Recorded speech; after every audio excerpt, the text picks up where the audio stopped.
18 পরিপত্র পুনর্বহালের দাবিতে নেমেছি। আলটিমেটাম দেওয়া সত্ত্বেও আমাদের দাবি মেনে নেওয়া হয় নাই। এর জন্য আমরা আরো কঠিনতর পর্যায়ে যাব। হাইকোর্ট আবার সেটা বাতিল করেছেন এবং তার প্রেক্ষিতে আমরা আন্দোলন করছি।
লাইব্রেরি থেকে গণপদযাত্রা শুরু হবে এবং অন্যান্য বিশ্ববিদ্যালয়গুলোতে যার স্থানে এই একই কর্মসূচি পালিত হবে।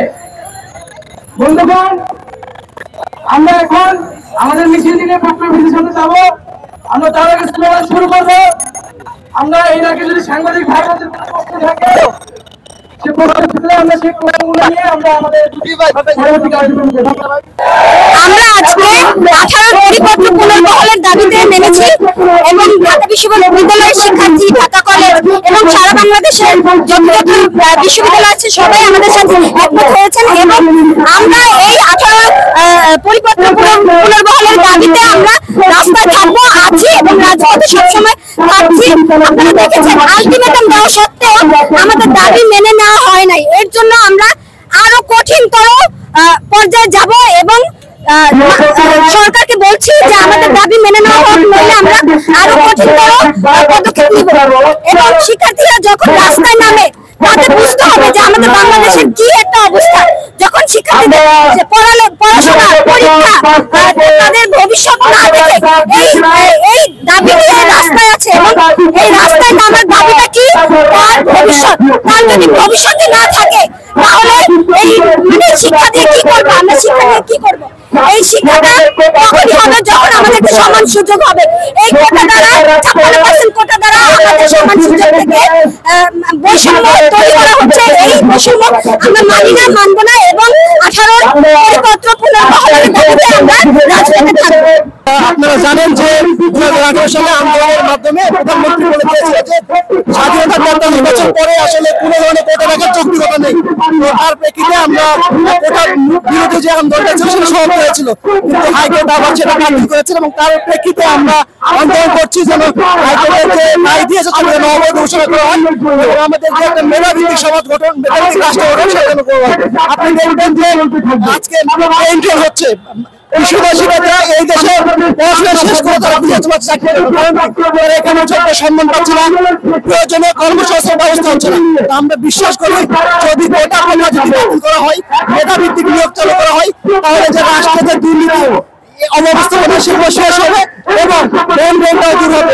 তাহলে দেখতে হবে যে আমাদের যে রাষ্ট্রীয় আমদানি করতে হবে আমরা আমাদের শ্রমশক্তি রপ্তানি করতে পারবো এবং সবকিছু আমরা এগিয়ে যাবো, আরো অনেক মেধাবীদের হচ্ছে মূল ধারা আমরা দাঁড়িয়ে হলো কিন্তু দেখা গেছে 56% কোটা মেধাবীদের সাথে একটা প্রয়োজন এবং কোটাকে মূল ধারা মেধাকে হলো গিয়ে সাইডে ঠেলে দেয়। এটা কখনো একটা মেধাভিত্তিক হতে পারে না।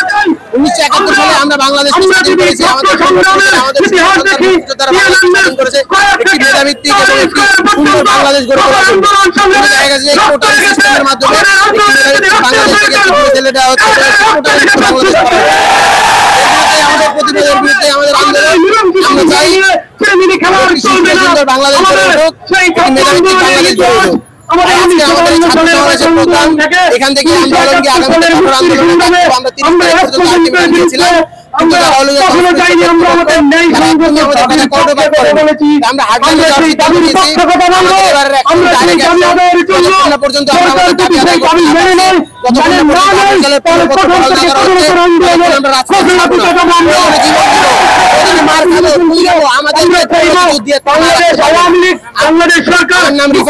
বাংলাদেশ সরকার আন্তর্জাতিক সম্পর্ক বিভাগের